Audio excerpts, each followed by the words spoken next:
안녕하세요. 오늘은 수천 년 전의 한 이야기를 통해서 단 한 번의 친절이 어떻게 끝도 없는 축복으로 이어질 수 있는지, 그 비밀이 뭔지 한번 같이 따라가 볼까요? 자, 본격적인 이야기에 앞서서 한번 생각해 볼까요? 우리가 누군가를 만났을 때, 와, 이 사람은 진짜 더 알고 싶다? 마음이 확 끌린다. 이렇게 느끼게 만드는 그런 특별한 점, 뭐가 있을까요? 자, 이 이야기의 주인공은 바로 룻이라는 여성인데요. 그녀가 가진 딱 두 가지 아주 특별한 점 때문에 정말 거대한 기회의 문이 활짝 열리게 되거든요. 그 첫 장면부터 한번 같이 보시죠. 룻의 인품은 정말 특별했어요.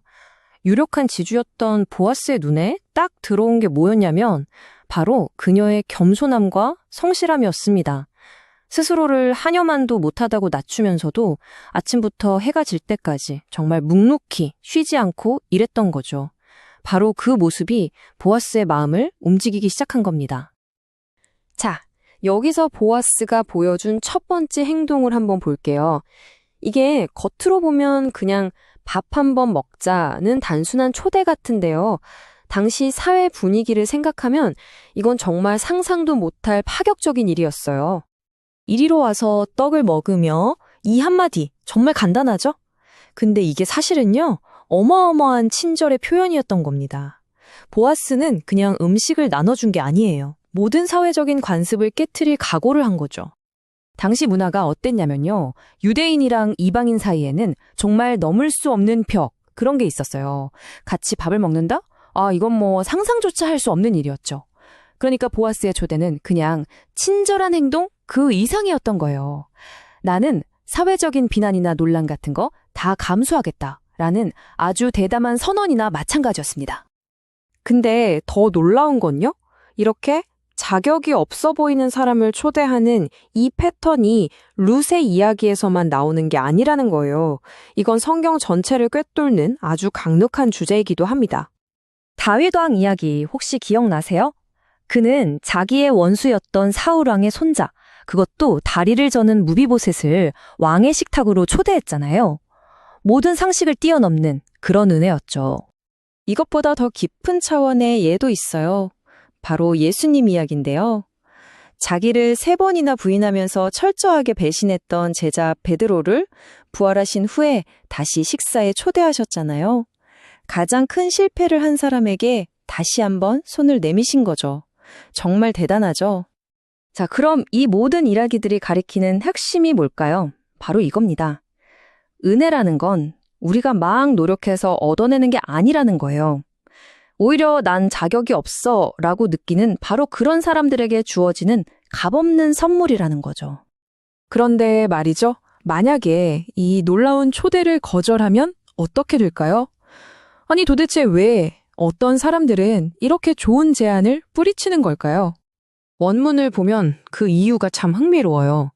사람들이 거절하는 이유는 너무 바쁘거나 세상적으로 너무 만족해서 은혜가 필요하다는 생각 자체를 못하기 때문이에요. 저 밭 샀어요. 소 샀어요. 저 뭐 결혼해서요. 이런 식으로요. 자기 삶이 이미 충분하다고 생각하는 거죠. 하지만 룻은 완전히 달랐습니다. 룻에게는 핑계댈 만한 게 아무것도 없었어요. 그녀는 그저 배가 고팠을 뿐입니다. 그리고 바로 그 절실함, 그 필요가 그네를 축복의 자리로 이끄는 문이 되어준 거죠. 자, 이제부터가 진짜 흥미진진한 부분입니다. 보아스의 첫 번째 친절, 그게 끝이 아니었거든요. 그건 단지 시작에 불과했습니다. 룻이 그 식사 초대에 응한 후에 그녀의 삶이 완전히 극적으로 바뀝니다. 전에는 힘들게 떨어진 이삭을 하나하나 주어야 했다면 식사 후에는 누가 봐도 자기를 위해 일부러 남겨둔 것 같은 곡식 단을 발견하게 되는 거예요. 고된 노동이 넘치는 풍요로 바뀐 정말 놀라운 순간이죠. 이 축복이 얼마나 대단했는지 감을 잡으려면 에바라는 단위를 좀 알아야 하는데요. 한 에바는 10오멜이랑 같은 양이에요. 근데 이게 어느 정도냐면 한 사람이 거의 열흘 동안 먹을 수 있는 진짜 어마어마한 양입니다. 놀라운 건 룻이 이걸 단 하루, 그것도 오후 몇 시간 만에 다 모았다는 사실이죠. 그리고 바로 여기에 이 이야기의 가장 큰 반전, 가장 중요한 메시지가 숨어 있습니다. 진짜 큰 축복은 그 편안한 식탁에서 온 게 아니었어요. 룻이 다시 땀 흘리는 일터, 자기의 자리로 돌아갔을 때 바로 거기서 그녀를 기다리고 있었던 겁니다. 자, 그렇다면 이 수천 년 전의 이야기가 오늘을 살아가는 우리에게는 어떤 의미가 있을까요? 이 원리를 우리 삶에 어떻게 적용할 수 있을지 마지막으로 한번 정리해 보겠습니다. 이 이야기는 우리에게 아주 명확한 세 단계를 보여주는 것 같아요.